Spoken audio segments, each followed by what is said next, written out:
തൊഴിലാളി സൗഹാർദ്ദം കൂടുതലായി പ്രതിഫലിക്കുന്ന പുതിയ തൊഴിലവകാശ കരട് പ്രമേയത്തിന്റെ ഭാഗമായി പുതിയൊരു നിർദ്ദേശം കൂടി വന്നിരിക്കുകയാണ്. ജോലി സമയം കഴിഞ്ഞും തൊഴിലാളികളെ തുടർച്ചയായി ജോലിക്ക് വിളിച്ചാൽ എംപ്ലോയ്മെന്റ് ട്രിബ്യൂണലുകളിൽ തൊഴിലുടമകൾക്ക് ആയിരക്കണക്കിന് പൗണ്ട് അധിക നഷ്ടപരിഹാരമായി നൽകേണ്ടി വരും. ഒരു ദിവസത്തെ ജോലി സമയം കഴിഞ്ഞാൽ പിന്നീട് ആ ദിവസം തൊഴിലുടമയിൽ നിന്നും വരുന്ന ഔദ്യോഗിക ഇമെയിൽ സന്ദേശങ്ങൾക്ക് പ്രതികരണം നൽകേണ്ട ബാധ്യത തൊഴിലാളിക്ക് ഇല്ലാതെയാക്കുന്നതാണ് പുതിയ നയം. പുതിയ നയം എങ്ങനെ നടപ്പിലാക്കാനാകുമെന്നാണ് സർക്കാർ ആലോചിക്കുന്നത്. അതിനായി ഉയർന്നു വന്ന നിർദ്ദേശങ്ങളിൽ ഒന്ന്, ഉഭയസമ്മതപ്രകാരം നിശ്ചയിച്ച ജോലി സമയം കഴിഞ്ഞ് ഒരു തൊഴിലുടമ തൊഴിലാളികളെ തുടർച്ചയായി ബന്ധപ്പെട്ടാൽ കനത്ത നഷ്ടപരിഹാരം നൽകണമെന്ന നിയമം കൊണ്ടുവരിക എന്നതാണ്. ലേബർ പാർട്ടി തയ്യാറാക്കിയ തൊഴിലാളികൾക്കായുള്ള പുതിയ ഡീലിന്റെ ഭാഗമായി ഉയർന്നു വരുന്ന നിർദ്ദേശങ്ങളിൽ ഒന്നാണിത്. സ്വിച്ച് ഓഫ് നയം എന്നറിയപ്പെടുന്ന ഈ നിർദ്ദേശം രാജാവിന്റെ പ്രഖ്യാപനത്തിൽ ഉണ്ടായിരുന്നില്ല.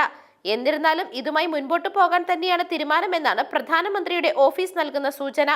തൊഴിലാളികളെ ചൂഷണം ചെയ്യുന്ന 0 അവർ കരാറുകൾ നിരോധിക്കുകയും വീടുകൾ 24/7 ഓഫീസുകളാക്കുന്നത് തടയുകയും ചെയ്യുന്നതിനുള്ള നടപടിക്രമങ്ങൾക്കൊപ്പം ഈ നിർദ്ദേശവും നിലവിൽ വന്നേക്കും.